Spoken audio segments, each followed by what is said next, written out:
Texas is calling on private citizens to assist in securing the border, offering to dispatch free of charge razor wire to any private property along the border. One individual said he's working with CBP to try and stop these people, but they come anyway. He said he put up razor wire and these guys trampled over it like deer. And so he was just like, it's not going to work. Well, they scale fences. They scale fences in minutes. I was talking to a Border Patrol guy one time. They had a fence up, and they had video of this. They weren't there at the time, but they had there was a wall in this area, some sort of a fence, and they had specially constructed a pickup truck with a ladder in the back of it and a levee system, and they just loaded everyone in the back. And they backed it right up to the wall, and they just laid it right on there. They had the height perfectly, and he said, Jesse, we timed it 45 seconds. There were 12 of them over the top. Gone, gone. What? I don't know either. Like, what I don't understand either is what do the people coming into the United States expect? Like, what do they think is going to be so great for them The here? Biden administration is giving them $3,000, I think it is, and a free hotel rooms. How much? $3,000 and a cell phone. They're chanting his name. They're like, Customs and Border Protection agents reportedly are handing cash cards to illegal immigrants and giving them rides to centers where they get room and board and transport to various cities. Taxpayer funded or NGO funded? Taxpayer funded. I assume it's taxpayer funded.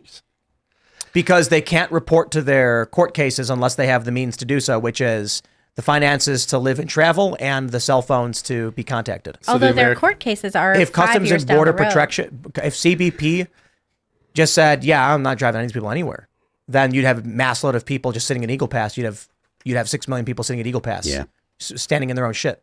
But CBP is smuggling them across the country, putting them on planes, bringing them to facilities where they get loaded on buses or sent by Swift Air and other private flights. Commercial. Well, they're flying commercial, and private charter. Yeah, that's something we saw. And I have confirmed the existence of major airline boarding passes that say no name given. Ashley St. Clair broke the story. She's working on getting the story out. I don't want to say too much because it's her story, but I have confirmed that as well as other information that I don't know if I'm allowed to talk about because it's their story, but she did say, I want to make sure you know this is real. Sent me not only the boarding pass with no name given, there's actually a lot more, and it's a lot worse than people realize. Well, it's what we were talking about, too, earlier, is escalation. Now, this is the kind of thing that escalates the blood of the American people, the red states. This is why the coalition forms so quickly. This is the kind of stuff that enrages people. At the same time, the Biden administration, this is their bread and butter, filling up the country with illegals. So who backs off? And if you say someone backs off, and I'm not going to disagree with that, because who knows, how? In what way can you back off? If you're Biden, you can't. If you're Abbott, you can't. What are you going to do? Say, oh, I'm removing the razor wire? Then you go from a hero to a coward in the eyes of everybody else. Well, and also who you backs destroy off? your state. Well, with Trump joining the fray, calling on more states to jump in, this is a boulder falling down a mountain. I really wish that Trump had not, because I don't know that Trump making a statement does anything good. I think there's a strong possibility they try and call that an insurrection. But he's a private citizen. How can you? I'm allowed to call for. I think the governors should send the National Guard to the border. I can do that. I have the same rank that Trump does right now. Right? How could you? I mean, I realize he's already on a bunch of trumped up charges. Anyway, that's exactly my point. But it's not just that. They look what they're doing to Steve Baker, which I think we're gonna have him in next week. Yeah, he's a journalist. And they're trying to arrest him for being there on January 6th. Why? Filming it. But because he's exposing their lies. His act of journalism exposed perjury. And so they're trying to lock him up. They will go after. Yeah. They went after Owen Schroyer. What did he do? He yelled, "Death to commies." No, death to tyrants. Wasn't it? I thought it was commies. I thought it was death to tyrants. Okay. Because Well, either way. Yeah. One of them. Because I recalled it he's was outside like old. as a private citizen saying, "Death to tyrants." So they put him in prison. I can't. The question is, well, first, private citizens can engage in insurrection. The question is, are you a threat to the system? Donald Trump being a threat to their system, they will say he leads hundreds of millions, 70 plus million voters. He's the front runner for the political party, and he is rallying states that support him into deploying armed soldiers to fight against the federal government. That's insurrection. And right before the Supreme Court issues their ruling on whether or not he can be removed for waging insurrection. But he's not in charge of them. He's not in charge. It'd be one thing if he was a governor. It'd be one thing if Abbott came up and said, fight the government. Trump is a private citizen right anything. now. Well, I should say, I was about to say in law, but like we have law in this country anymore. But it hardly matters anymore. So let's say the head of the Teamsters Union comes out and says, it is time for us to go fight the federal government and take up arms. He's not in charge of anybody. An individual that's going to be leading some kind of insurrection or rebellion or revolution is not going to be in the government. It would be a coup if that was the case. You could argue that if Donald Trump was in government, in charge of something, and called on states to rise up against the feds, you could call that insurrection too. You could call that a military coup attempt or a revolution. A private band of people in Syria, for instance, would like. I don't know that insurrection is the word we necessarily need to use. That's the political term they're trying to use.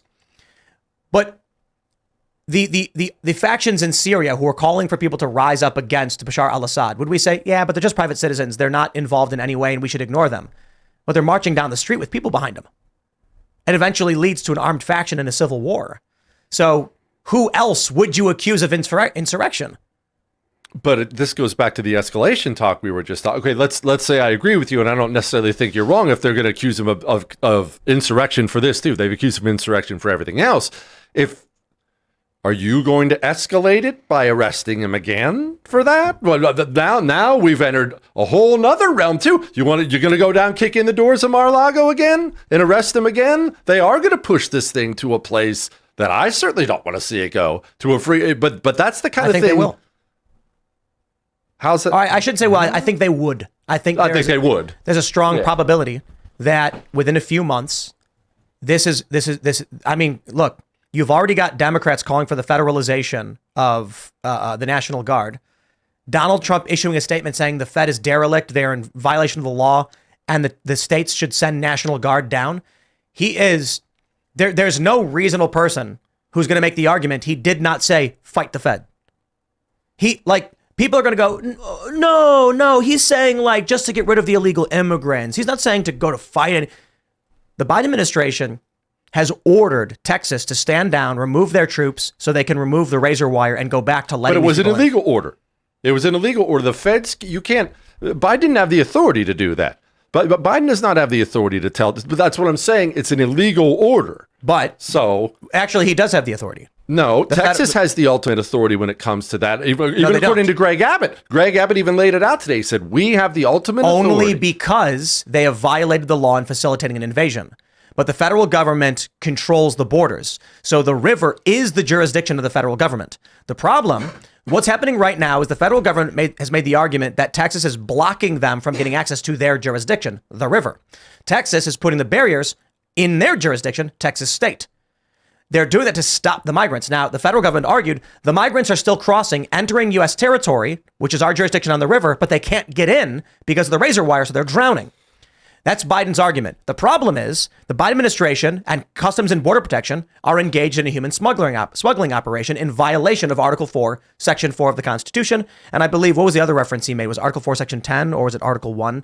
I don't remember what the Basically, the federal government, by being in violation of the law, federal law, state law, and the Constitution, Texas has asserted its right to assume the defense of its borders with the absence of the federal duty. Here's a question. We're talking about escalation and everything. What do we do, or what do they do? What is the response if someone gets hurt? What if a Border Patrol agent gets hurt down there? What if an illegal gets hurt? You know how they already cover every time an illegal, God forbid, drowns in the river or something like that. What if somebody pops off? What if who knows what can happen? What is the response if we all turn on the news tomorrow night or to hit social before it hits anything? What is the response when the media is running a 24-hour loop? Look at this person, he got killed. Look at this person, he got what do they do then? What they're going to do is they're going to ramp it up against our side, no matter who is at fault. And they're going to say, look, now they're going to point to Trump. Look, he got this person killed. Look, Abbott got this person. Now that takes it to a whole new level. Once you have one bad picture out there, it's going to be trouble. Civil war. No, Don't say that. I hope not. I find it fascinating. I find it absolutely fascinating. The people who to this day still deny civil war. And that's why I posted the y'all laughed at me, but who's laughing now meme, which is the old man throwing the tumbleweed in the street in Family Guy. And it's funny because I did not predict this at all. I did not predict that Texas would send its National Guard to go repel federal agents and that the former president would call on multiple states to deploy their armed National Guard against the federal government. People asked me if I thought it was possible that armed guards would start marching and oppose like the federal authority. And I was like, no. That's American civil war. Most civil wars in the world are like Syria. A random group of ideological faction like Antifa emerges, starts opening fire. Police open fire back like we saw at Stop Cop City. And then you get pockets of violence popping up all over the place. Factions then start coalescing into various groups because they want stability and everybody, let's say like Antifa takes over Chaz. Typically in your average civil war throughout all of history, what would happen is Antifa creates Chaz. And then the federal government it can't do anything to stop them because they're spread too thin or they're dealing with conflicts overseas or whatever. Or there's a lack of resources and enthusiasm in the federal law enforcement side. The Chaz people start expanding control of this territory, bringing in shops, bringing in more people who now are asking themselves, who has the monopoly on violence? The federal government will not protect me. So this person with the gun is now in charge. That's how it works. Then eventually, when those areas grow too large, people are shooting at each other and they're fighting to seize control, like Antifa would be fighting with cops. This is how Syria goes. Syria starts with 12 or more factions. Eventually, it turns into ISIS, and there's just ISIS throughout the Middle East. ISIS was the dominant force, took everybody over. You fight for me now. So the idea that each state would raise up an army and say, we're marching to fight the Fed, I was like, that's not going to happen. And now, holy motherfuck, Texas is like, you are in violation of the law, you are in violation of the Constitution, and our troops will bar you. Setting up more razor wire as the days go on. Tomorrow is the day the Biden administration said was their deadline. So what the fuck happens? Are CBP going to try and push out armed Texas National Guard? So this can go several different ways. It's possible. Nothing happens. The Biden administration says we don't want to escalate. But doesn't he have to do something? Biden has to do something for his base. He has to do something. Well, Abbott can stand pat. No, it's ours. Can't do it. Biden is the one with an action item in front of him. Right. You drop the or else, then you've got to deliver something with the or else, don't you? So the question is, what is that something? Is it cutting off federal funding? Is it? That would do nothing. I agree, but it's something. It gives him a win. I cut off their federal funding. No more education money. Invoke the Insurrection Act. Make an attempt to federalize the National Guard. I feel like that's a real bad idea during an election year when you're the most unpopular president since Carter, and the economy is arguably in a precarious position. I know that there are some people out there that are making the argument that the soft landing has happened and that it will continue to get better, but I don't know that I'm 100% sold on that. But there's still a lot of bad things that could go bad. I don't know that it makes sense for him to actually try to have the Insurrection Act and because you're going to throw Governor Abbott in federal prison. Is that what we're talking about here? Because that's what the Insurrection Act means, right? Doesn't it? Well, again, this is what we keep referencing back to. I think, and I maintain this, I hope that this thing will end up working itself out. But the escalation, everyone is escalating. Yeah. And it's understandable. I understand why every side is escalating. I understand why the evil demons on the left are escalating. I understand why the right states are escalating. I get why they're all escalating. But they're all escalating. And you mentioned Biden's unpopular. He's in an election year. But remember, this is a man who is unpopular within his own party, and he has to try to get that popularity back up or at least maintain his lame popularity. Here's a story from Newsweek. Joe Biden faces growing calls to federalize the Texas National Guard. So, of course, we had Joaquin Castro and who was the other guy? It was Greg Kasar, have backed calls for the Biden administration to federalize, take federal control of the Texas National Guard. This is one possible play Joe Biden could make. We have Anthony Michael Kreese saying Biden should respond to Greg Abbott by federalizing the National Guard. Well, here's from Cornell Law School. This is the National Guard in Federal Service call. Whenever the United States or any of the Commonwealths or possessions is invaded or is in danger of invasion by a foreign nation. 2, there is a rebellion or danger of a rebellion against the authority of the government of the United States. Or the president is unable with regular forces to execute the laws of the United States. Sounds like under sections 2 and 3, Biden will assert federal authority over the Texas National Guard, which would be the best. Look, he could do a lot of things. Appease his base by saying we're going to cut funding, but that really does nothing. Biden's strongest move would be federalizing the Texas National Guard, which could instantly ignite a civil war. Yeah, and what do you do? Here's the risk in that if you're Joe Biden. I realize this is all bad, right? I know it's all bad. Here's the risk in that if you're Biden. The Texas National Guard is full of what? Texans. That's right. What do you do when the Texas National Guard, in a significant portion, if not all of them, would say, okay, no, in fact, we don't work for you anymore. We work for Greg Abbott. What do you do then? If you take that step and you say your National Guard is mine now, and the National Guard says, actually, no, we're not. Well, now you're Joe Biden. Now you have to escalate further because then you can't say, oh, you're right. I'm sorry. I feel bad about that. Now you've got to ratchet it up a notch. What does that look like? What happens if Biden tries to federalize Louisiana? And he says, there is the danger of a rebellion against the authority of the United States coming out of Texas. And with our regular forces, we are unable to execute the laws of these United States. Therefore, I am calling for the federalization of the Louisiana National Guard to assist us in securing the border. Well, good luck with those Cajuns. They're not going to join either. Those are the most rebellious people in the country. You've been to Louisiana. They're not joining either. That's the problem. They're not going to join either. They're not going to be federalized. And this is the risk. You may end up with a lot of people in the Texas National Guard. They're going to have to make a decision. The United States as a federal government or your home state? And this is a question asked by the Confederate generals that they asked themselves. They wrote letters about it.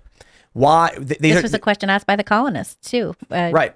These people in the Confederacy were trained at West Point. They had traveled all over the country. They had served in war for the United States in various lands. Lee was better decorated than Grant. Right. And now they'd all fought together in the Mexican-American War. That's right. Mm-hmm. And then they were asked, the federal government or your home? And they said, I have no choice. I choose my home. That's what Lee said. Do you know why the Southerners fought the Civil War? The Southerners? Do you know why the Southerners fought the Civil War? No. Do you know why the Southerners fought the Civil War? Because they were invaded. Because they were invaded. I remember like it was yesterday. I was watching something with Shelby Foote. I think it was actually. He's so interesting. Yeah, but they were asking him about it, and he was going over. And, the Union soldiers had run into a farmer in Tennessee, and they said, "Hey, what are you fighting us for? You don't have any slaves. What do you care about that?" And he said, "Why am I fighting you? You're down here.